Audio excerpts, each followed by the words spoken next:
Magandang umaga sa inyong lahat. Morning. Morning, Coco. Praise the Lord. Yung inyong mamaya, youth fellowship, no? What time is that? 1 o'clock. Please support our youth ministry.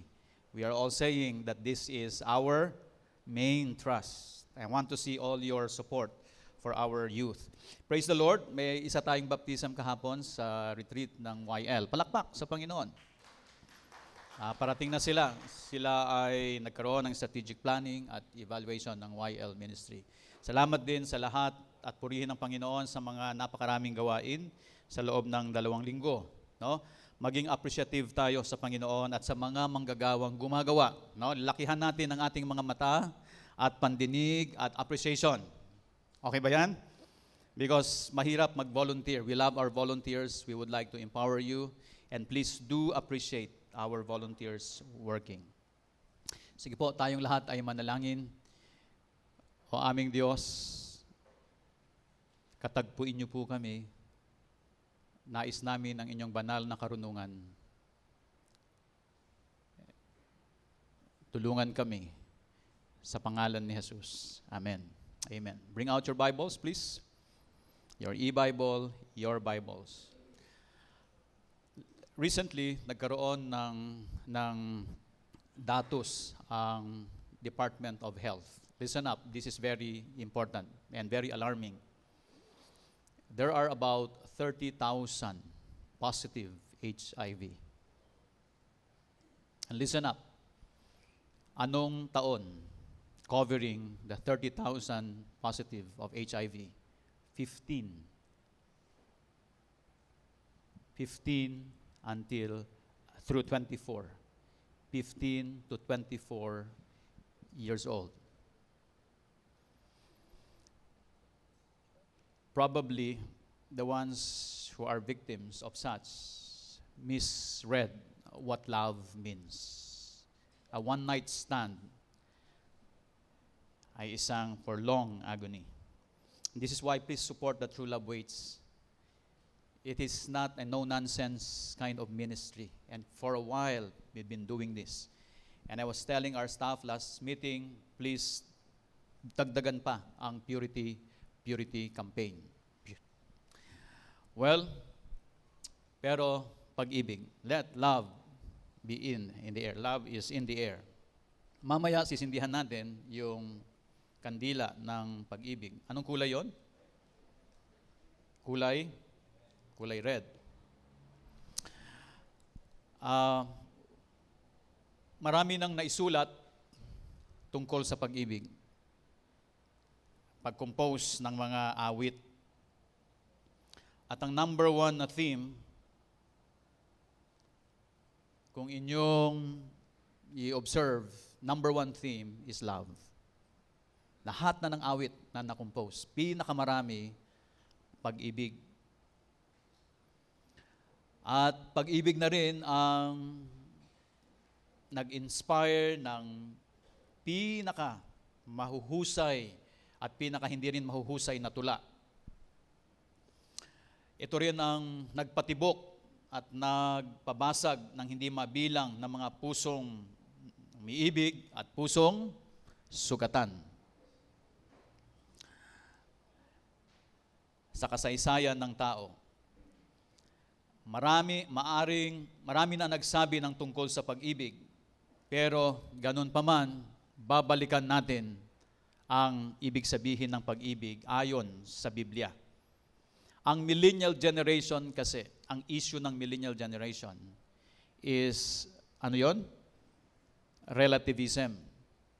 So, i-define yan ng love by pluralism, by group of people, different definitions, at bawat isa possess yung tinatawag na kanilang definisyon ng pag-ibig.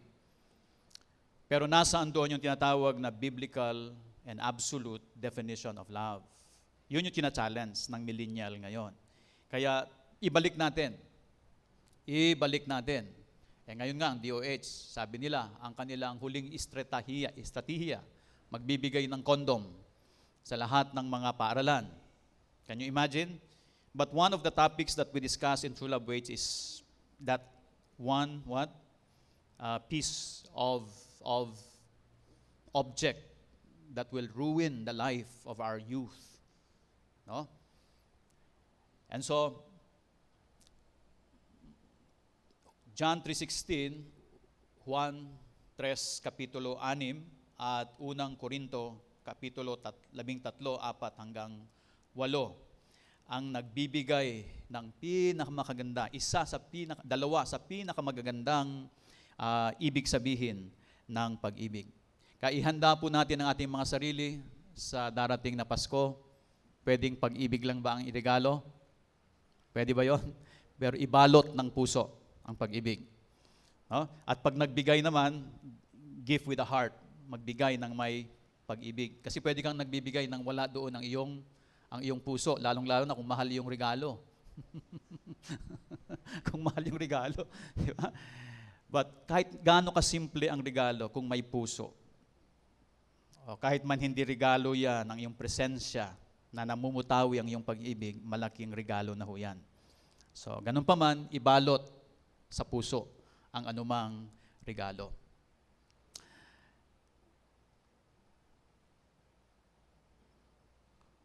Ang pag-ibig ni Jesus ang motibo kung bakit siya ibinigay nung Pasko. Kung bakit siya pumarito. Yan ang nag-iisang motibo. At yang motibong yan ay hindi yan by chance or surprise na motibo. Ito ay sinasadyang motibo ng Panginoon. Sa Ingles, ang pagkakasabi, it's a deliberate choice of the Lord. Sinasadya. Sabihin nga, sinasadya. Sinasadyang motibo ng Panginoon. Wala nang iba pang motibo. Hindi dahil worthy ang tao, kaya siya iniibig niya tayo. Pero, yan talaga ang Diyos. Pangunahing motibo niya yan. Walang tinitingnan.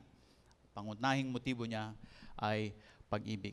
Subukan natin pag-aralan sa sarili nating lengguwahe ang mensahe. Papaanong ipinadama ng Panginoon, lalong-lalo na nang sumapit ang kauna-unahong Pasko, ang kanyang pag-ibig. O itong tinatawag na motibo na kung saan ay pag-ibig.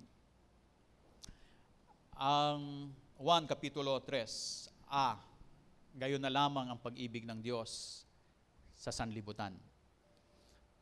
Ano ang ibig sabihin yan? Ang kanyang pag-ibig ay talagang tinutumbok niya ang buong sangkatauhan, buong sanlibutan. Kahit sino ng tao na nasa sanlibutan, ganun na lamang ang pag-ibig ng Diyos sa buong sanlibutan. Hindi lamang si Japhet, hindi lamang si Willie, hindi lamang si Peter, hindi lamang si Eric. Sanlibutan ang pananaw. Ganun na lamang ang pag-ibig ng Diyos sa sanlibutan. In other words, hindi limitado. Hindi limitado. May tatlong klase ng pag-ibig. Eros. Ano yung isa? Phileo. At ano yung isa? Agape. Yung classification ng pag-ibig na to ay agape. Yung nabasa kanina, yung unang Korinto. So hindi limitado o hindi saklaw nito ang iilang grupo ng mga tao. Hindi lamang ang Israelita ang mahal ng Diyos. O yung tinatawag nating spiritual elite. This is not my original term. Spiritual elite. Hindi lamang ang iisang nasyon na katulad ng Israelite. Mahal din ng Panginoon ang mga Muslim countries. Tama o mali? Ang Buddhist country, mahal niya rin. Mahal niya rin ang Hindu countries. Mahal niya rin lahat ng katolikong nasyon. Sanlibutan. Ang pag-ibig na to ay walang pinipili. May isang outline ng pagkakalagay niya rito, inclusive love. Hindi seclusive, hindi selective, hindi exclusive, inclusive. All is part and parcel when God loves. So ito ang kanyang regalong handog para sa sanlibutan. Buong sanlibutan. Ano ang motibo niya? Pag-ibig. Pag-ibig. Pag hindi natin natumbok ito sa pagdiriwang ng ating Pasko, para lamang tayong sumasabay sa agos ng mga komersalismo na pagdiriwang ng Pasko. Sana matumbok natin na kahit puto kutsinta lamang ang ating handa. Wala tayong regalo, ay pangdivisorya lang tayo na regalo. Pag-ibig. Pag-ibig. Yung sanlibutan na tinutukoy ay ang lahat ng kanyang nilalang. Sanlibutan, lahat ng kanyang nilalang. Di ba, isang napaka-lakas, matibay na katuruan. Lahat ng tao ay nilalang ayon sa imahe ng Panginoon. All in the image of God. Imago Dei. Lahat yan mahal ng Panginoon. Paano niya ipinakita ang kanyang pag-ibig liban sa Juan Kapitulo 3:16? Magmula pa noon, nakalipas, ngayon, at sa susunod pa. Binasa kanina yung 1 Corinthians 13 na pwedeng pang-suporta sa ano ba yung pag-ibig na ito. Bukod sa sinasabi nating, ano yon? Pangkalahatan sa sanlibutan. Ang Juan Kapitulo 3:6, pwedeng saklawin niya na maging sumuporta sa definisyon ay yung 1 Corinthians 13.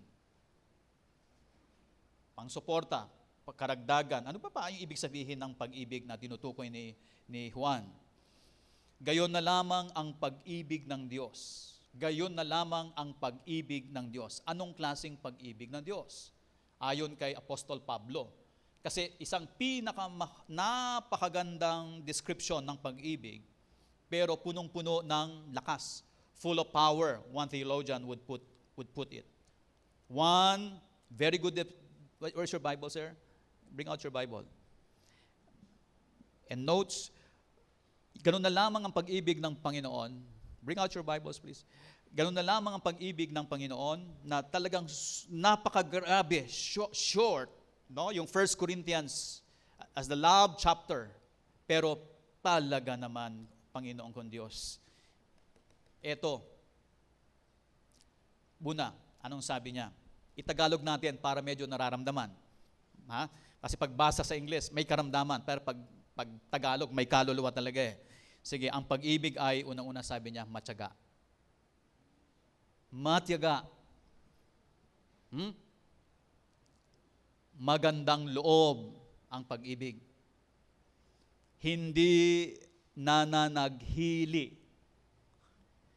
Nagmamapuri, nagmamataas. Sabi, no? Basahin sa English. Bahala na kayong magbasa. Yang verse 4 na yan. Pero yan, ang pinaka talagang medyo angat dyan, yung love suffers for a long time. Descriptive niya na lang yung other sub-definitions ng magandang loob, hindi nananatili, nagmamapuri, nagmamataas. Sa isang theologian, ito ang sabi niya, love suffers for a long time. Itong modern time natin, we easily what? Give away. We drop like a hot potato pag ayaw mo na. Kung sa LA nga, ikasal mo ngayong umaga, sa hapon pwede mo nang i-divorce. Kaya pag sinabing LA marriage, lahat doon nagpapakasal. No? Lahat parang quick fix and ayos. But they have their own law. No? Throwaway society na if there's a person that you hard relating with, what would the world would tell us? Give that up. Get rid of that person. Whether they are friends. No? Do you have friends hard to relate with? Hello. Do you have a family that it is so hard to relate with?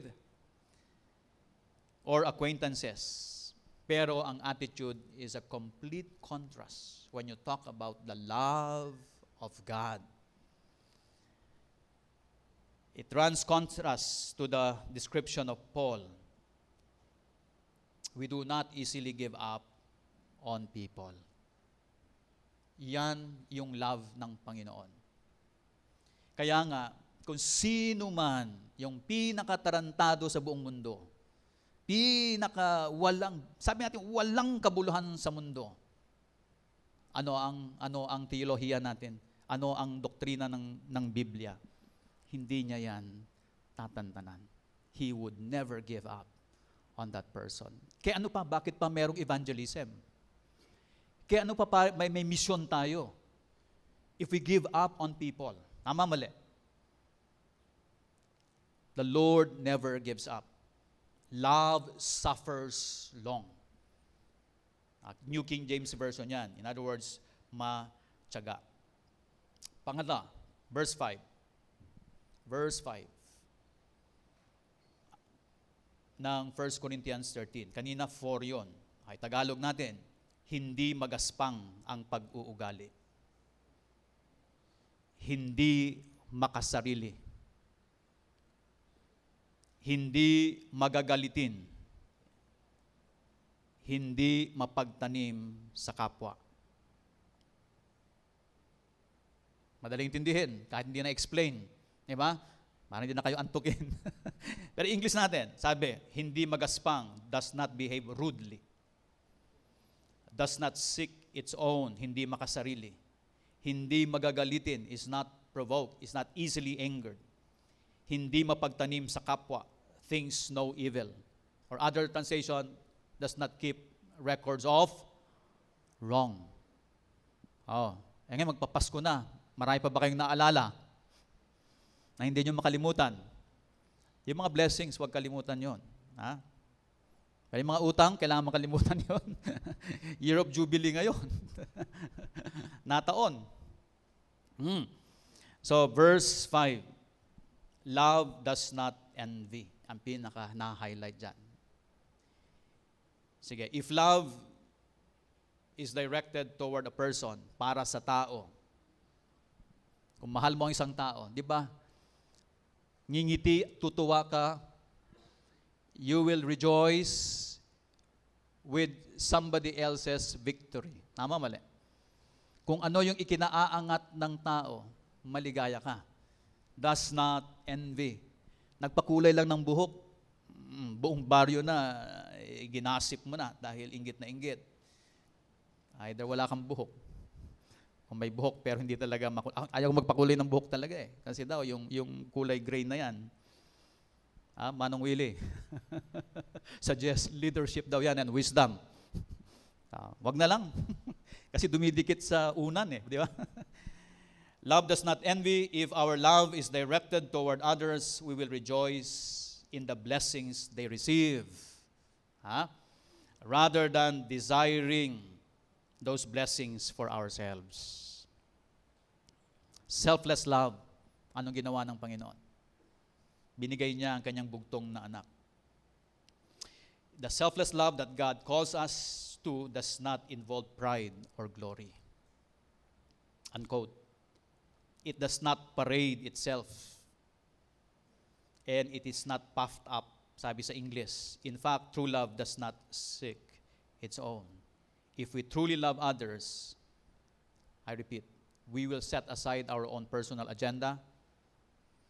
We'll set aside our own personal entitlements, our plans for the good of another.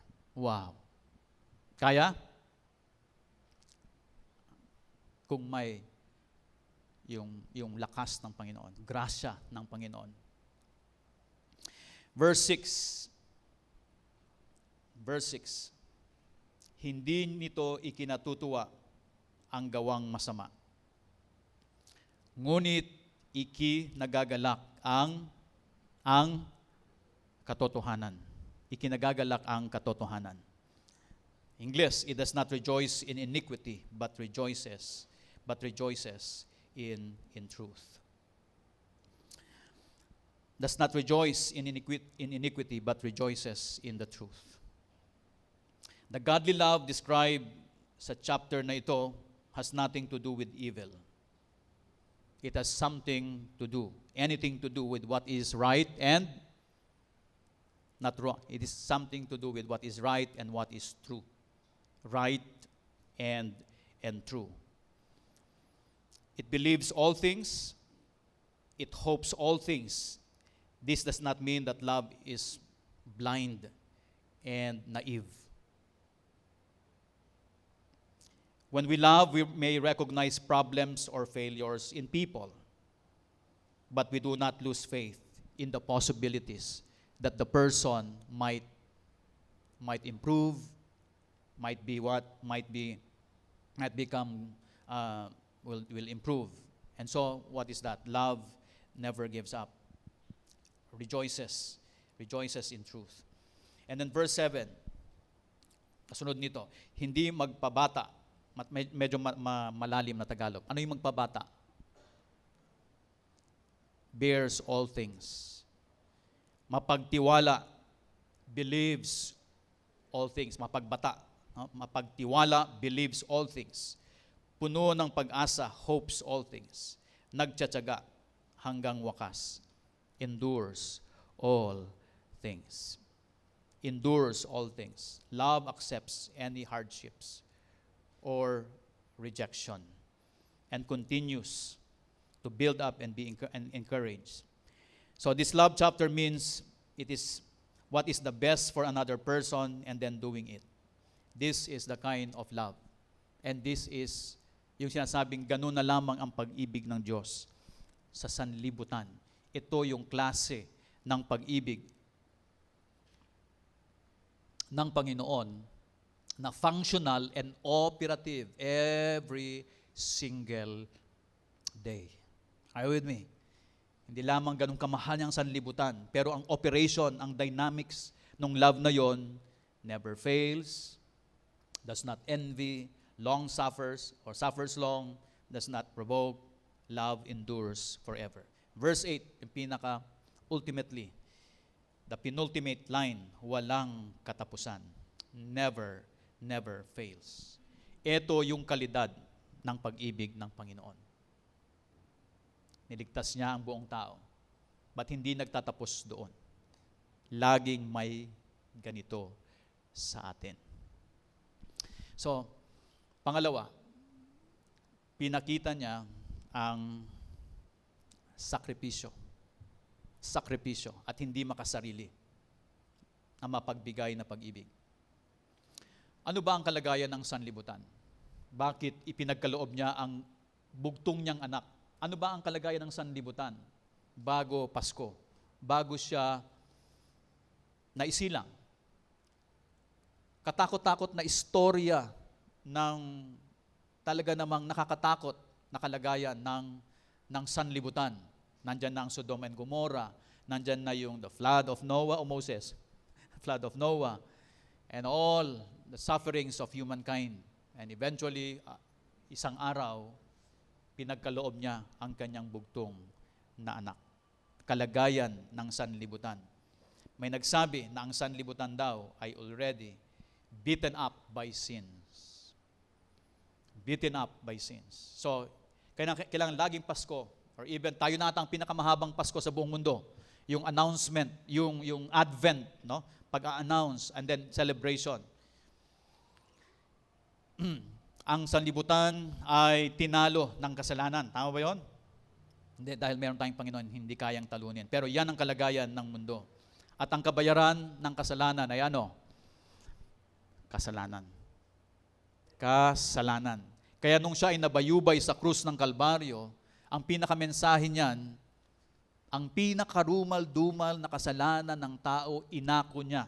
Siya yung pinakagrabing kriminal nung siya ay nasa krus ng Kalbaryo. He took the sins of us all. Yun lang ang magko-qualify ng righteousness ng God to be able to what? Redeem us. Ang Diyos, ipinagkaloob niya ang kanyang bugtong na anak, hindi lamang para sa Israel, but para sa buong sanlibutan. Nag-iisa. Bukod tanging anak. Walang katumbas. Sa Ingles ang pagkakasabi, only begotten Son. Others would call it only born. Others would say the only and only Son. So, bugtong na anak ng Diyos. Napaka-unique niyan na nakalagayan ng Panginoon. Bugtong na anak. Hindi lamang simpleng anak yan. Siya ay isang eternal at same in essence with the Father. Same in essence with the Father. At ano pa ang nagpapabigat sa Diyos, sa pag-ibig ng Diyos sa sanlibutan, bukod sa pagbibigay niya ng bugtong niyang anak na si Kristo.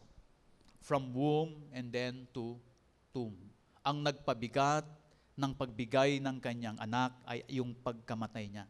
Hindi lamang ito yung pagkamatay. Everybody rejoices when Christ has come, or rejoice when Christ has come. Yes, but we also rejoice to the fact that when He died on the cross, it is for our redemption. Yan ang nagpabigat din ng mensahe ng Pasko. Kaya every time na we celebrate Christmas, we do not forget not only the womb of Mary, but the tomb is also a symbol of what victory, resurrection, and ascension of the Lord Jesus Christ. Ibinigay para nabuhay siya sa ating kalagitnaan, pero siya rin ang nagbigay para mamatay para sa ating kaligtasan. Kaloob na regalo, ano yon?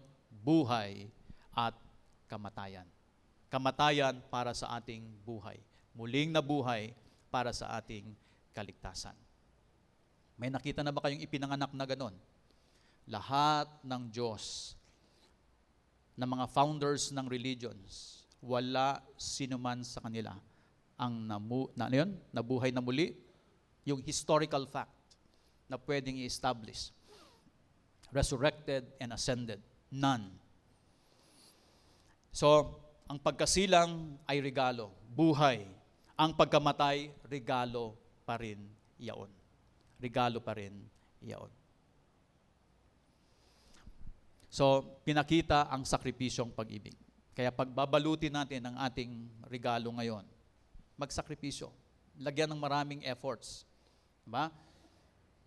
Punta sa Divisoria, diba? Mamalengke, balutin ng maayos, pag-ipunan. Tingnan nyo ito, pinag-ipunan ito para ibigay. Sa staff ngayon, meron kaming 3 uri ng regalo. Aming pinagdebatihan sa konseho. Yung una daw, makakain. Pangalawa, yung talagang love na love mo na ayaw mong ibigay. Ano kaya yon? Baka bahay. Pangatlo, yung something, yung special na. No? So, 3 klaseng regalo. Pero kahit may regalo kang 3 man yan, kung wala yung pag-ibig, regalo lang yan.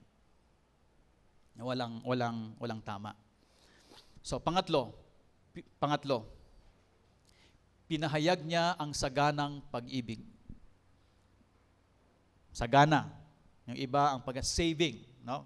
Kaya ako tinawag na sagana kasi yung buhay na walang hanggan. Di ba ang pagkasabi niya, I have come, nagtagan nyo nga, that you might have life and have it to the fullest. Pero one of the fullest gifts ever given to us is the salvation gift. Saganang buhay iyan. Or pwedeng sabihin natin, nakakaligtas na pag-ibig. Pero I chose to use sagana. Anong sabi? Ay hindi mapapahamak kung hindi magkaroon ng buhay na walang hanggan. Kung meron kayong isang saganang natanggap sa buhay, ano yun? Ito, yung buhay na walang hanggan. Yung kaligtasan ng Panginoon. Sino man ang sumampalataya sa Kanya ay hindi mapapahamak.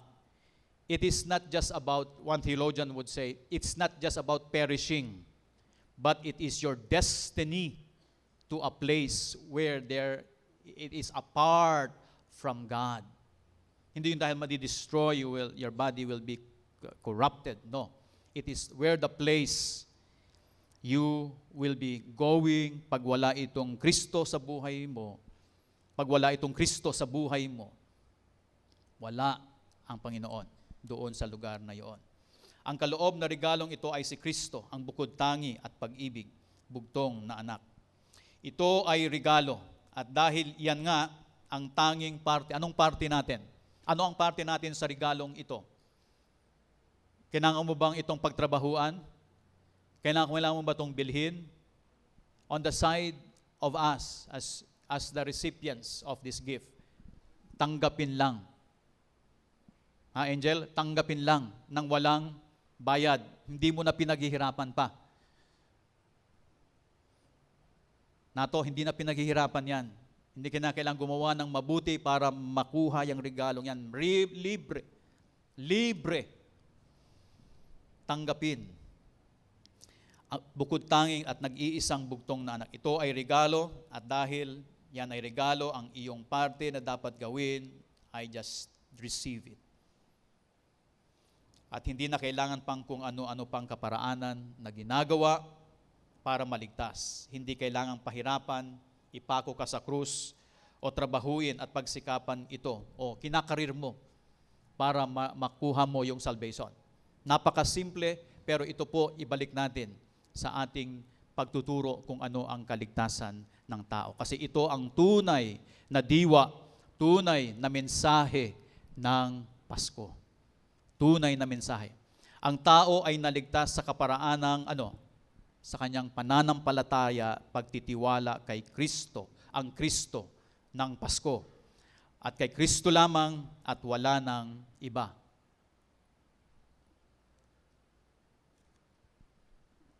Sa doktrina natin, paminsan-minsan susundutin natin ang tawag nila the supremacy of Christ. No? Only Christ, sola fide, sola scriptura, only scripture. Sola Cristo. Si Kristo lamang. Ang generation ngayon, yung millennial generation, relative, maraming daan patungo sa kaligtasan. Kaya pag hindi natin saklaw sa kaisipang ganito ang katuruan ng Biblia, mahihirapan tayo.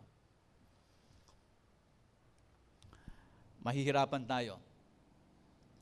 So, buhay na walang hanggan ay nasa iyo na. Amen? Sigurado ba nasa atin? Purihin ang Panginoon.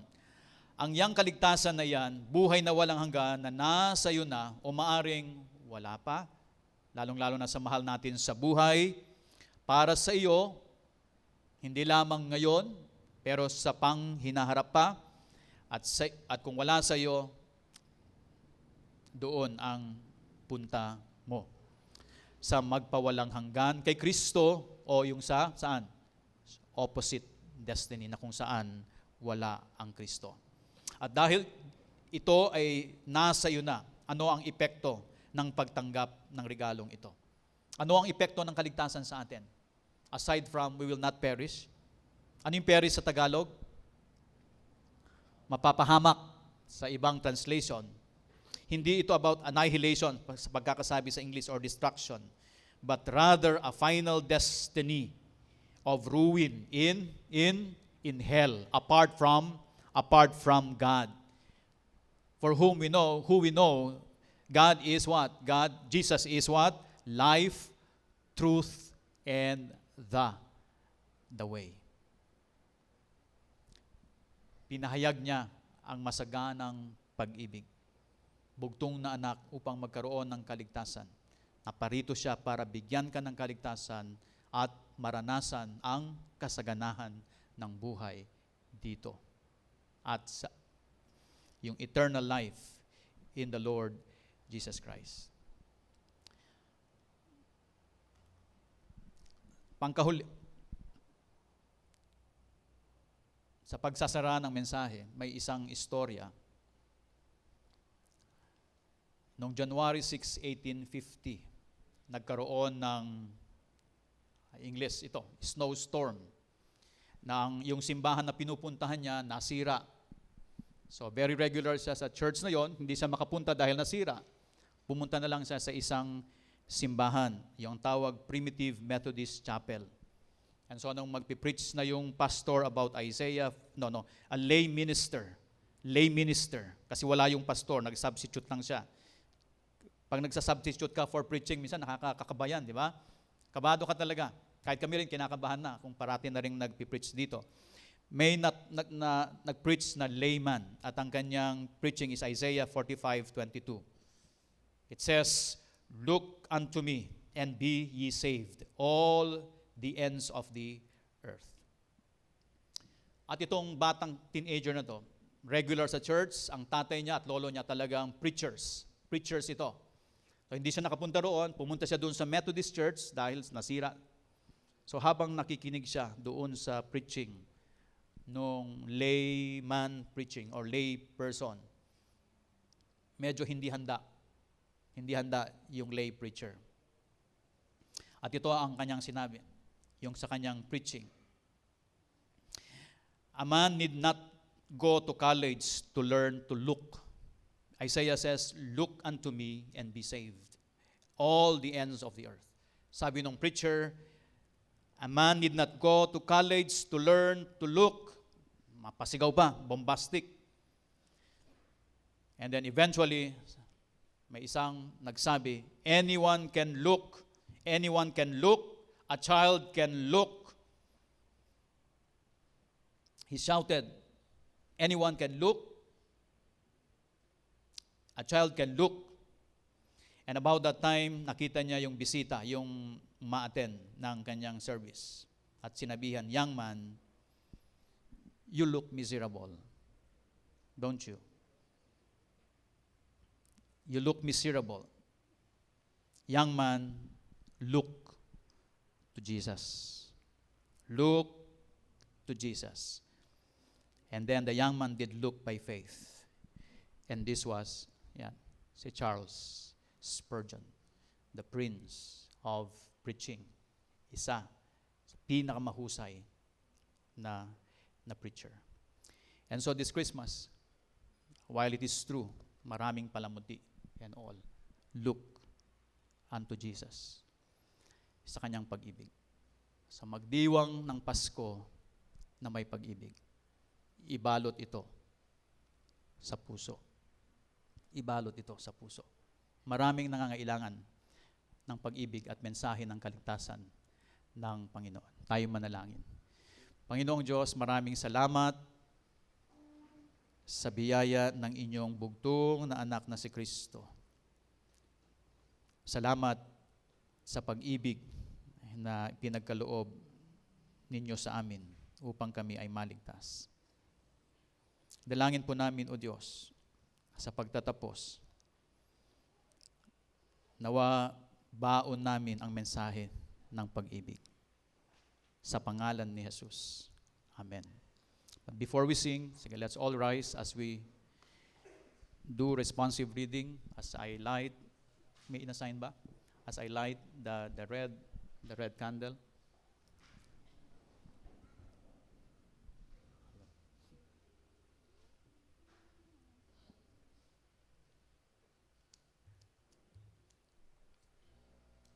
Bawat linggo, we are lighting different candle with different colors. Basahin natin ang mensahe ng kandilang ito. Love is patient. Love is kind. It does not envy.